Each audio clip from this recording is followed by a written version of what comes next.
Hi, once again, friends. This is Darren Long from Delta Harbour, and on the Hard Money podcast this week, the dreaded word, recession.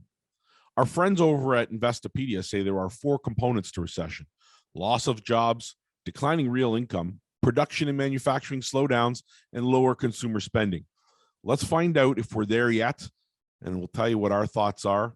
You might be surprised. Stay tuned to the Hard Money Show right now. There are no shortcuts to building wealth today. It takes time, effort, sacrifice, and diversification. But today, diversification means something different than it did in the past. You deserve a more secure way to protect and grow your wealth. At Delta Harbour, we take this to heart. Our mission is to help by inviting you to add physical gold and silver to your wealth strategy. Book a free consultation today and let us show you how to protect and grow your wealth through the ownership of physical gold and silver. Let us show you the Delta difference. Hey, everybody. Welcome once again to the Hard Money Podcast. Darren Long is here, of course, commanding and steering the ship. Lots of stuff to get through today. And anytime you want to reach out to Darren and his team, you should do so if you have not pursued that part of your portfolio, which should contain a percentage of hard assets, gold and silver. It is high time to do it now. At least investigate, due diligence, get some education happening. And you can reach out to Darren here anytime and his team to do that at Delta Harbour for sure. So you tend to be upbeat, lifting through a thorough, and yes, you do your homework where gold and silver are concerned, Darren. Now, as part of this process, there are moments of ambiguity in the market for gold and silver, which leave us feeling less than optimistic. I said people should, of course, be jumping on this product all the time with you, but are we entering into one of those times? What do you think? Well, John, we recently did see a bit of a pullback in gold and silver, but we were on a rally, and it took gold to an intraday all-time new high of 2,070 plus, and silver back up to the near $27 range. And so it was a very nice move forward. It's kind of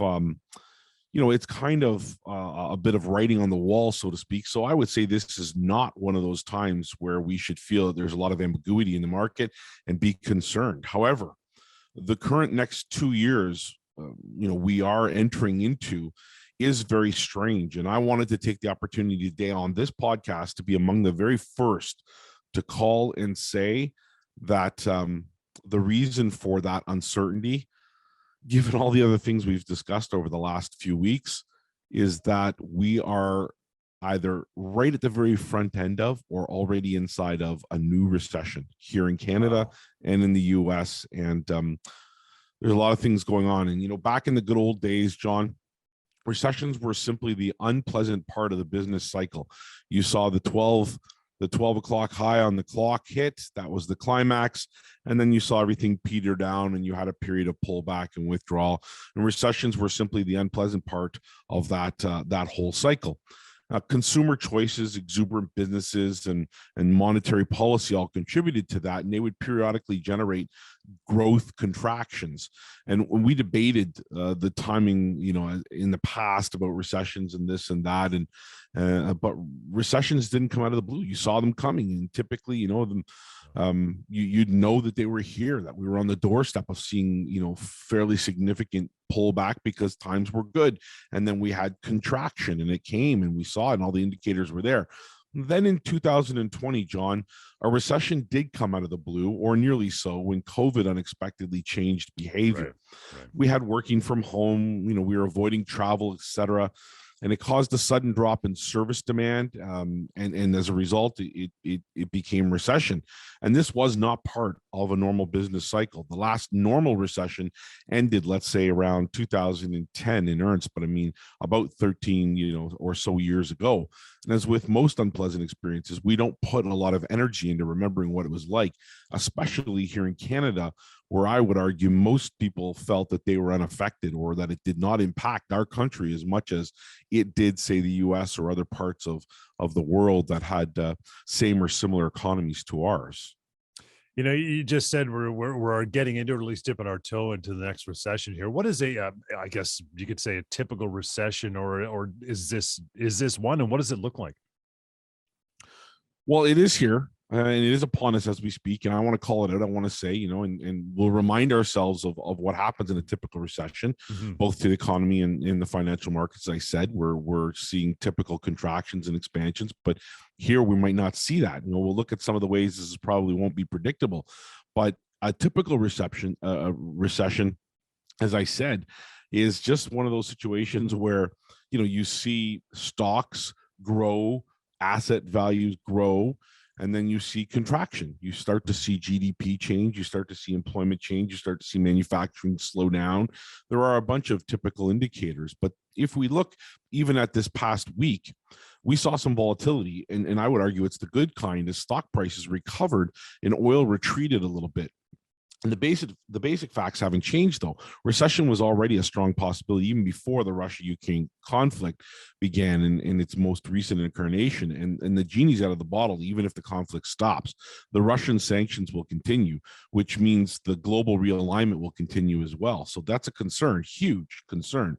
Another factor, especially on a week when here in Canada, we are witnessing, in particular in Ontario, the end of masking mandates in much of the province, is China's growing concern with another COVID outbreak. What people don't realize right now is that there is an outbreak there and that they've shut down basically the entire portions of the entire country to prevent the outbreak from spreading. They take it that seriously, which is already closing some factories and may lead to more supply chain grumbles. In fact, I would say it would, and it is going to lead to more supply chain grumbles. But some interpret this bullishly, thinking, that a China slowdown will reduce energy and commodity prices. And that may be correct, John. We may see that happen, but not for more than a few weeks, I don't believe. We face recessionary forces that are much harder to overcome. And really, I can only see one scenario that would make all of this better. That would be if, let's say, Putin loses power very quickly in the next week or two and is replaced by someone of a sharply different philosophy, and that person quickly leads Russia in a new, more democratic direction. And then the war and sanctions could end and Russian exports could resume. Is it possible? Yes. But again, not very likely. And that being the case, recession is where we're headed. So I would say let's review what it's like. So in order to get that context, I would say we look at something like the National Bureau of Economic Research in the U.S. They're kind of like the referee, if you will, of such things. And they say the recession is a significant decline in economic activity spread across the economy lasting more than a few months. That's as good a definition as any, but still leaves room for interpretation. What do they mean by significant? How many months are a few? Is it 2, 3? I mean, as I said earlier, I always looked at negative GDP numbers as the best indicator. But when you print so much money and everything becomes so falsified, I think we need a more textbook definition. So I look towards our colleagues at Investopedia, which is what we use with our client base a lot, just to point out 4 individual indicators of recession that they point out are typical amongst all recessions. They say loss of jobs, declining real income, production and manufacturing slowdown, and lower consumer spending. So all 4 are bad. You named 4 right there. Individually, they suck, but together they're even worse. So if this were to continue in this fashion for months, then you'd be able to call this a recession, no? Are we there with all 4 now? Well, remember, though this will be a strange recession, I anticipate, meaning that the numbers won't always add up and people won't be able to see it always. It doesn't have the normal causes and may not have normal effects. And let's start with employment. If we look at the latest Canadian jobs picture, the total number of non-farm jobs was increasing steadily until the brief COVID recession. It then fell very hard and still hasn't fully recovered. It has been making good headway, though, although I would say this is not to suggest that the quality of jobs that are being created are better or the same. And in fact, in my opinion, the quality of jobs being created are probably worse on the whole, meaning more part-time or contract positions with lower pay, although wage subsidy and wage increases are a big thing right now.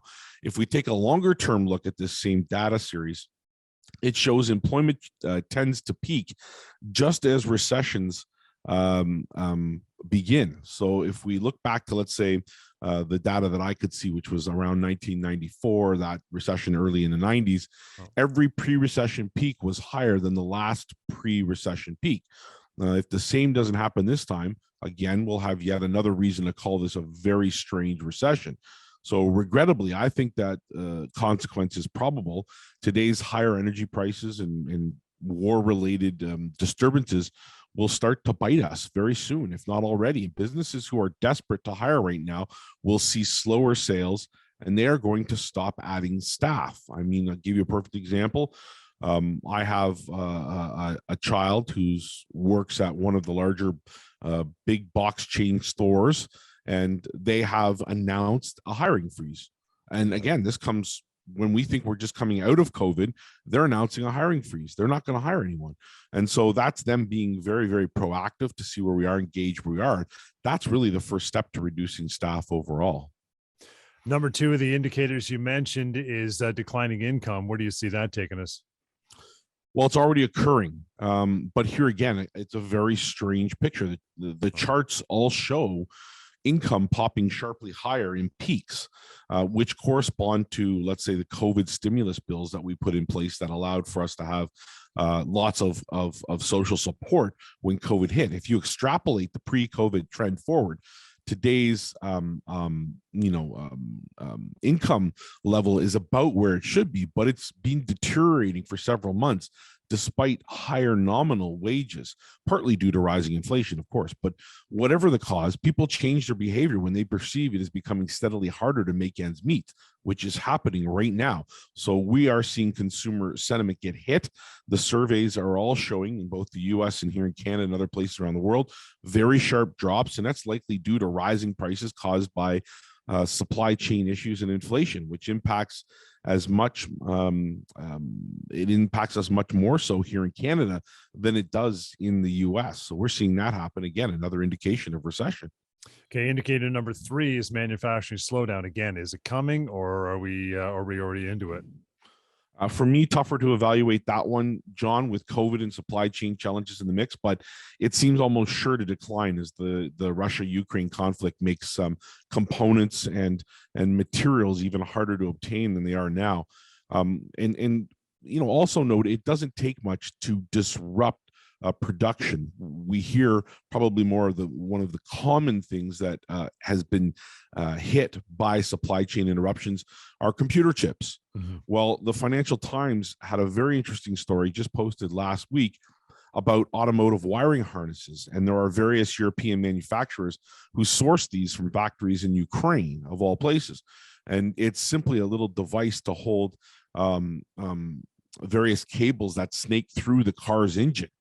And it's made in Ukraine, and they're made to be very precise. They have very, very specific specifications, and unable to get them. BMW and Volkswagen, they've basically idled entire plants since this conflict started. That means lost sales, profits, and wages, obviously. Another example is increasingly scarce and expensive diesel fuel. Like that, for me, is as much as gas has hit us in our pocket and will continue to do so. I feel so sorry for truck drivers. I mean, they've got a little bit of a reprieve as of late, but in Canada, diesel prices have almost doubled from the pre-COVID level, and inventories in Canada and the US are multi-year lows, and most are paying over $2 a liter at this point in time. Wow. Europe's diesel problem, even worse. I mean, quoting from a Bloomberg article I read this week, I put it in the notes. The loss of Russian supplies is particularly acute for northern Germany, which receives seaborne Russian cargoes directly via Hamburg and other ports. In a reflection of the crisis, benchmark wholesale European diesel prices hit a new high last week. The premium for diesel for immediate delivery exploded, and at one point it was 100 times more than usual, in a sign of extreme tightness. And so this situation is made worse because Europe doesn't just import finished diesel from Russia, but also semi-processed oil and all kinds of other different things that are used to refine to make final diesel fuel. And they are having real big problems. And privately, I think oil traders and oil companies say the same thing. This is a big issue. This is a huge problem, and no one wants to raise the alarm. And they fear a run on gas stations, but everyone is really worried. And if nothing changes by, let's say, another month from now, forget about it. Prices are going skyrocketing high. I mean, diesel could be $3 a liter here in Canada by summer when we get into the driving season. We'll see much more. Much more interruptions as this conflict impacts, as well as these sanctions reverberate through the Canadian economy, the U.S. economy, and other economies that are impacted by it, because there's a good and bad side to every type of sanction. But if we look at all those things and then we add up the microchips, those are just a few examples of things that are happening because of these supply chain interruptions. But think of how much gets touched by diesel fuel, everything that gets delivered, every truck that's carrying food, clothing, all of the essentials to live, all of the supplies we need every day. Those prices in turn get pushed on to the truckers. The truckers in turn push their cargo and freight charges higher, which means in turn the people, the retailers that are receiving the product are going to put their prices higher. Maybe at first their margins get shrunk a little bit, but again, at the end of the day, you and I pay more for everything, and that's just the way it's going to be. This is the snowball effect, John, one of which will be lower output, and it will lead to much higher prices of everything. You know, the final indicator we talk about on the podcast is consumer spending. Obviously, if you're calling recession already, then consumer spending slowdown going to be a big part of it. Can't not be, right? Yeah, it is, and it's the fourth indicator that our colleagues over at Investopedia indicate it's part of a recession, right? And because those are blurry numbers, and we're saying that this is definitely a recession, and it may be a strange recession. The fourth and last inflation effect is lower consumer spending. This is also murky because the spending mix matters a great deal, John. When people must spend more on food, fuel, and utilities, they have less to spend on other things. We saw with COVID how these shifts can devastate certain sectors, right? I mean, all kinds of things happen when that balance of necessity changed during COVID. A non-COVID recession will look different, but may not be much better. Most recessions are deflationary. Negative growth and rising prices don't normally occur together.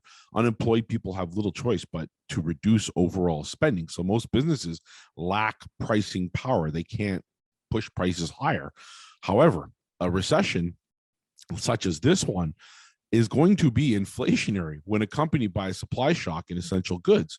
Then you get falling growth and rising prices at the same time, an especially miserable combination. We really haven't felt that since the 1970s, and this is called stagflation.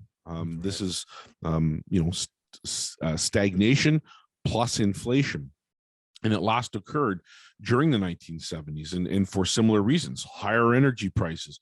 And in that case, they came from the Arab oil embargo, and this time it's a buyer's embargo as Western countries basically stopped trade with Russia.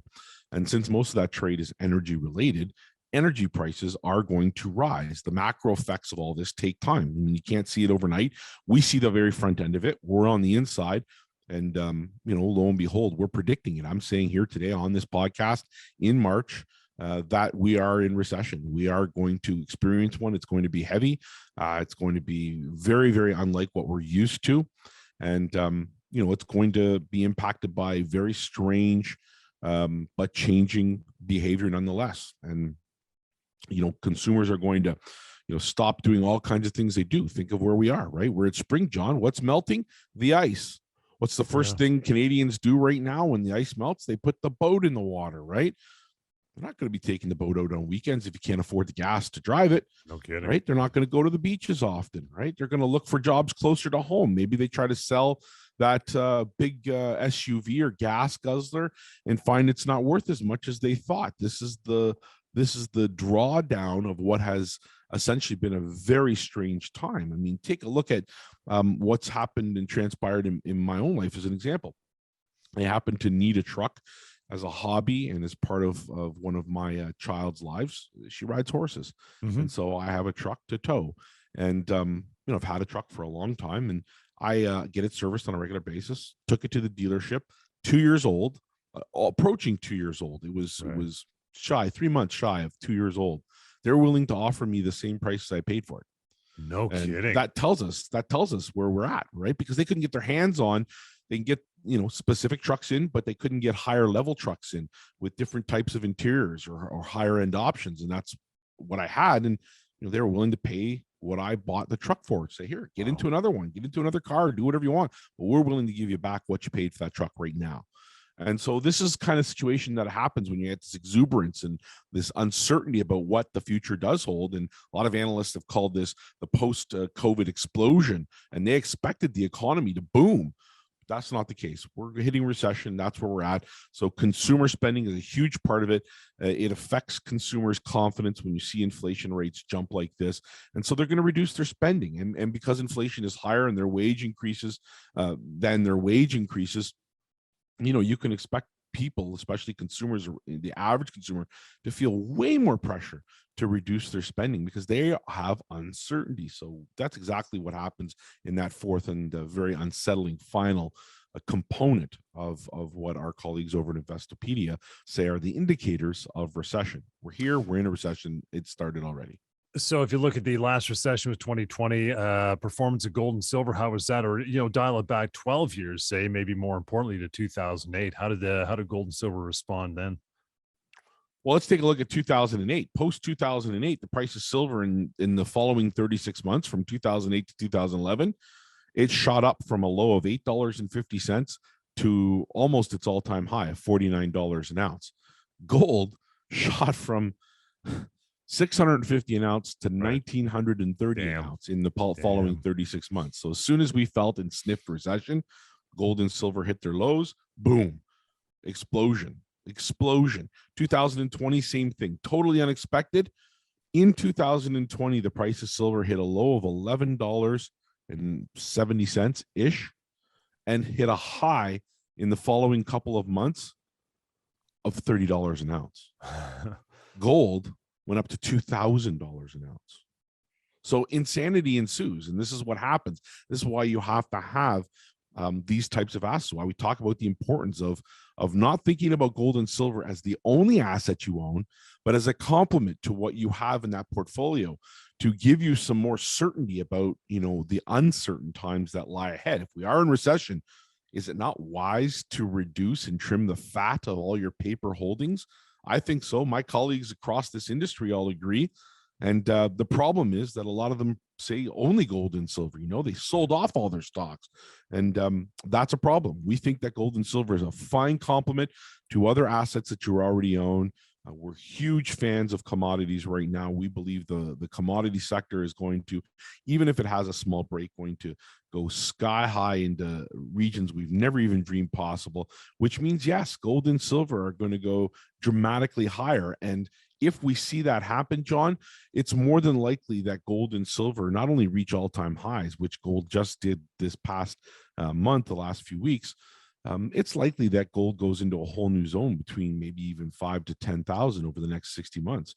This is the amount of uncertainty we have in these complex marketplaces, and this is what we're seeing. This is what we're seeing happen. Countries are moving towards their own kind of gold standard, if you will, by hoarding gold, by keeping it, by repatriating it, by bringing it into their central banks. And all we've ever said, John, all I've ever said for 18 years and all the years I've worked with you is that this is an opportunity to be your own central bank.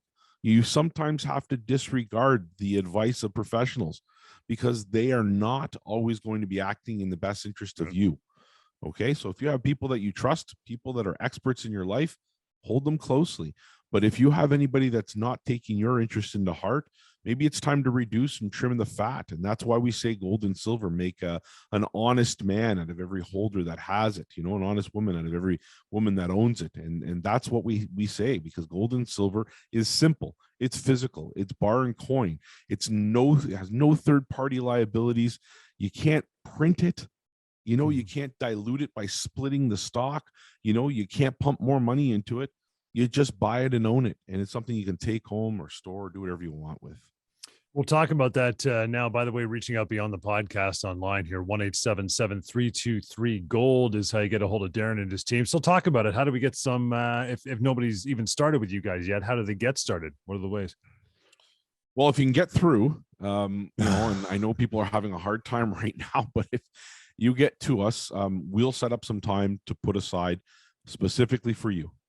That's every listener that's listening to this channel on YouTube, our podcast, whoever's listening. If you call that number, go to our website, deltaharbor.com. We will be delighted to put aside some time for you, and we can talk about those options. One of which, John, is just to simply buy and take home your gold or silver.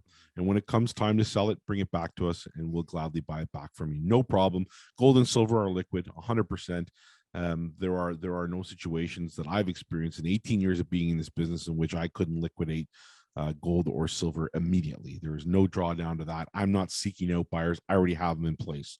And that's the big difference between the small dealers and things of that nature who don't want to take on that risk.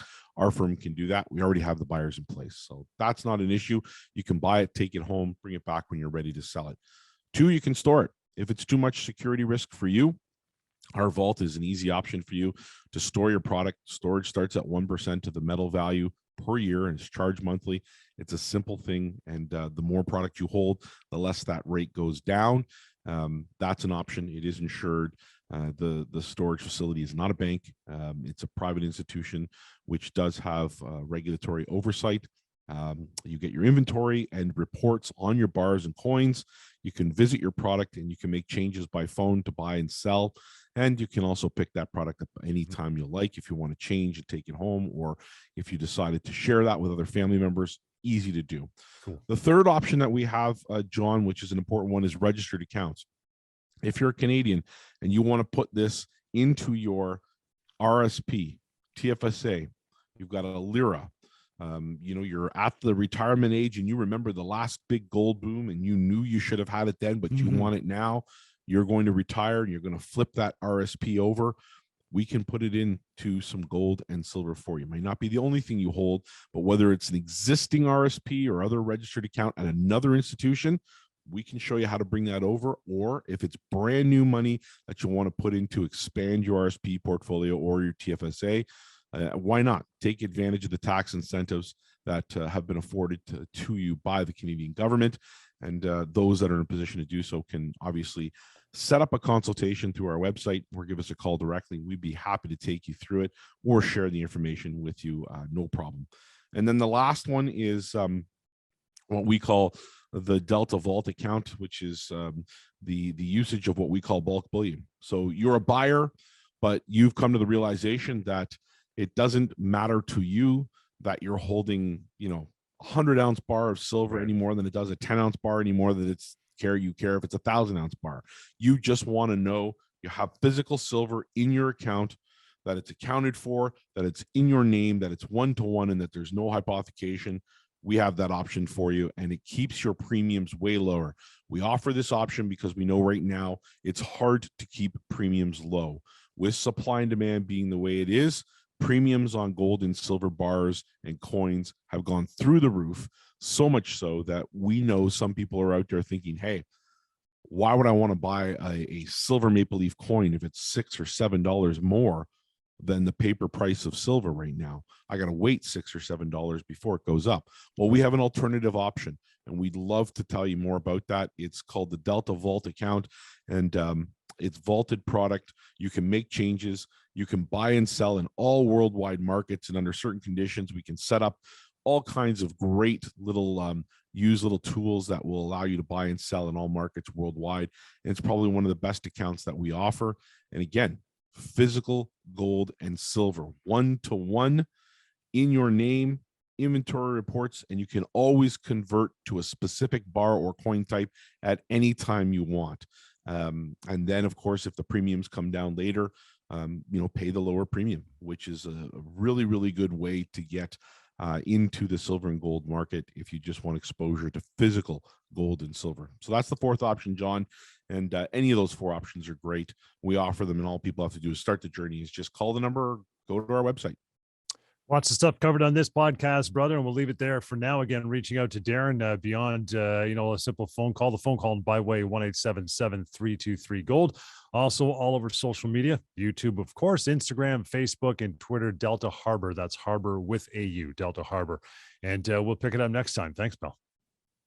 Thanks a lot, John. Appreciate your time, and everybody else. for listening and being tuned into the Hard Money Podcast. Look forward to speaking with you soon. Please, by all means, reach out, give us a call, and always remember, no matter the time of year, to please think about the people less fortunate than you.